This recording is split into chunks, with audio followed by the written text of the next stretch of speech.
ಅನ್ನದಾತರು, ಆಶ್ರಯದಾತರು ಆದ ಕನ್ನಡ ನಾಡಿನ ಎಲ್ಲ ನನ್ನ ತಂದೆ ತಾಯಿಗಳಿಗೆ ನಿಮ್ಮ ದೊಡ್ಡಣ್ಣನ ಭಕ್ತಿಪೂರ್ವಕವಾದಂತಹ ನಮಸ್ಕಾರಗಳು. ನಿಮಗೆ ಒಂದು ವಿಷಯವನ್ನು ನಾನು ತಿಳಿಸಲೇಬೇಕು. ಏನು ಅಂದರೆ, ಇವತ್ತು ಬೆಳಗ್ಗೆನೆ ನಾನು ಹೇಳೋದಕ್ಕಿಂತ ಮುಂಚೆನೇ ಯಾರೋ ಅವಿವೇಕಿಗಳು ನಾನು ನಿಧನವಾಗಿದ್ದೀನಿ ಅನ್ನೋದನ್ನು ಫೇಕ್ ನ್ಯೂಸಲ್ಲಿ ಹಾಕಿದ್ದಾರೆ.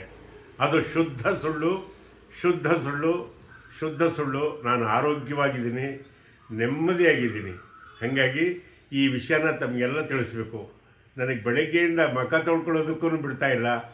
ಎಲ್ಲ ನನ್ನ ಪ್ರೀತಿ ಪಾತ್ರರು, ನನ್ನ ಅಭಿಮಾನಿಗಳು, ನನ್ನ ಬಂಧು ಬಳಗದವರು, ನನ್ನ ಮಕ್ಕಳು ಮೊಮ್ಮಕ್ಕಳು ಎಲ್ಲ ಫೋನ್ ಮಾಡ್ತಾಯಿದ್ರು.